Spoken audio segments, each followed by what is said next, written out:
सन 1931 ये वो साल था जब चाइना के यंताज रिवर में सबसे डिस्ट्रक्टेबल फ्लड आई, जिसके वजह से चाइना को सबसे बड़ा प्रॉब्लम का सामना करना पड़ा।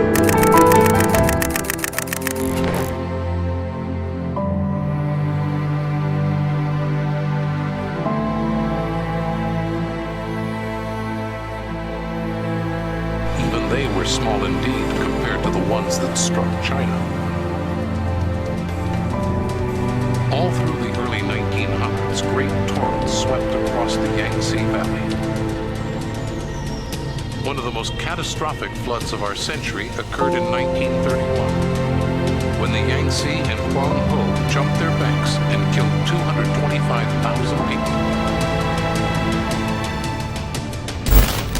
फ्लड ने लगभग 25 मिलियन लोगों को बेघर कर दिया और करीब 1.5 लाख लोगों की जान ले ली। इसने युआन, नानजिंग जैसे बड़े शहरों को पूरी तरह से डुबा दिया। और फ्लड के तुरंत बाद यूनिवर्सिटी ऑफ नानकिंग के जॉन लुसिंग बंद द्वारा एक फील्ड सर्वे की गई। ऑफिशियल रिपोर्ट ने 1,40,000 लोगों के डूबने की बात कही और ये दावा किया कि 2 मिलियन लोग फ्लड के दौरान या तो डूब गए या तो भूख के वजह से मारे गए, क्योंकि बाढ़ के वजह से सारी फसलें बर्बाद हो चुकी थी और फ्लड के बाद पानी जमा होने और गंदगी के वजह से हैजा, मलेरिया और डिसेंट्री जैसी बीमारी फैल गई। इस दौरान लोगों को पीने के लिए साफ पानी नहीं मिल रही थी और खाने की भी कमी हो चुकी थी, जिसके वजह से बीमारी और तेजी से फैलने लगी थी। वैसे तो इस नदी में अक्सर बाढ़ आया करती थी, लेकिन वो कंट्रोल लेवल में होती थी। यंताज रिवर में लगातार साल दर साल फ्लड आने की वजह से 1919 में सन यात्सेन, जो कि चाइनीज फिजिशियन और विजनरी लीडर थे, उन्होंने अपने देश के डेवलपमेंट के लिए एक प्लान बनाया। उन्होंने सोचा कि यंताज रिवर पर डैम बनाने से फ्लड को रोका जा सकेगा और इलेक्ट्रिसिटी को प्रोड्यूस किया जाएगा और शिप का आना जाना भी आसान हो जाएगा। उन्होंने इस आइडिया को अपने book the international development of China में भी लिखा है। हालांकि उस टाइम पे इनके प्लान पे एक्शन नहीं लिया गया, क्योंकि सिविल वॉर के चलते चाइना का पॉलिटिकल स्टेबिलिटी अनस्टेबल हो गया था और बाद में सेकेंड वर्ल्ड वॉर के चलते इस पे ध्यान नहीं दिया गया। इस दौरान चाइना के पास उतना पैसा और रिसोर्सेज नहीं बचा था कि सन यात्सेन के सपने को स्वीकार या फिर पूरा कर पाते। फिर 1931 में फ्लड आने के एक साल बाद 1932 में नेशनलिस्ट गवर्नमेंट, जो सन काई-शेक के लीडरशिप में थी, उन्होंने थ्री गोर्जेस डैम के प्रोजेक्ट पे शुरुआती काम शुरू किया। 1939 में सेकेंड सिनो जापानीज वॉर के दौरान जापानीज मिलिट्री फोर्स ने साइचिंग पे कब्जा कर लिया। उसके बाद 1944 में United State Bureau of Reclamation के chief designer engineer John L Savage ने जगह का सर्वे किया और यंताज रिवर प्रोजेक्ट का प्रपोजल तैयार किया, जिसके लिए 54 चाइनीज़ इंजीनियर को ट्रेनिंग के लिए यूएस भेजा गया। ओरिजिनल प्लान में एक unique ship moving technique use करने की बात की गई थी, जिसमें शिप को लॉक के माध्यम से ऊपर से नीचे ले जाया जाता। लेकिन चाइनीज सिविल वॉर के दौरान नेशनलिस्ट की कंडीशन बहुत ही बिगड़ चुकी थी, जिस वजह से कंस्ट्रक्शन वर्क भी रुक गया था। उसके बाद 1949 में कम्युनिस्ट रेवोल्यूशन के बाद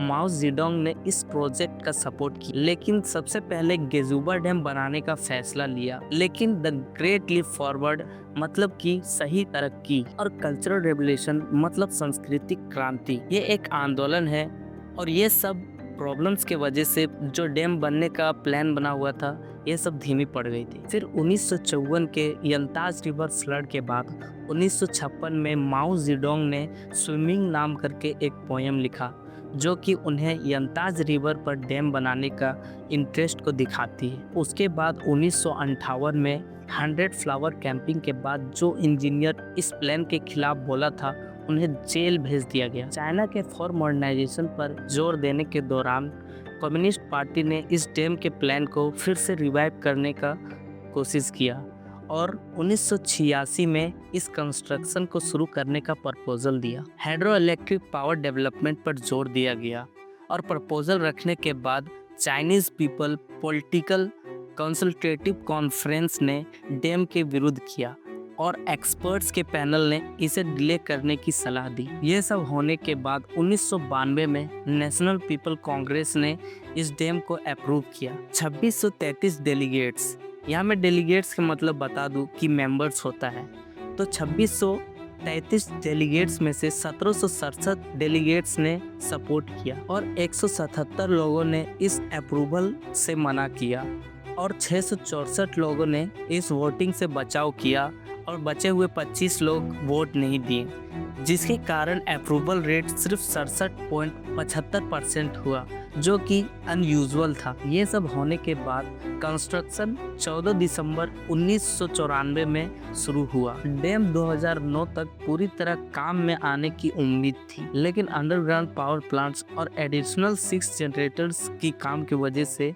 2012 तक डिले हो गया और 2015 में शिप लिफ्ट कंप्लीट हुआ और फिर 2008 में डैम ने 2008 तक रिजर्वर का पानी 172.5 मीटर तक ऊपर उठाया और फिर डिज़ाइन मैक्सिमम 175 मीटर तक पहुंच गया। वैसे तो डैम का कंस्ट्रक्शन 2006 में ही कंप्लीट हो गया था, लेकिन इसे फुल्ली ऑपरेशनल बनाने के लिए 2012 तक डिले किया गया था। इस डैम को टोटल 12 साल लगे बनने में, जो कि 185 मीटर ऊंचा है और 209 मीटर चौड़ा है, जो कि ब्राज़ील के 12,600 मेगावाट पावर जनरेट करने वाली फैक्ट्री इटापू उससे भी काफ़ी बड़ा है।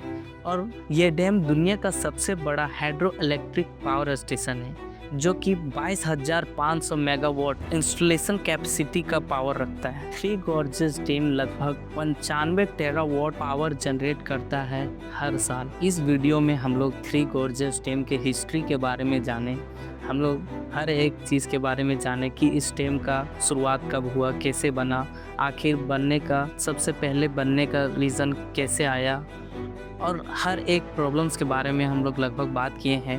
अगर ये वीडियो देख के आप लोगों को अच्छा लगता है या फिर कुछ नॉलेज मिला है तो ज़रूर लाइक करें। Thank you.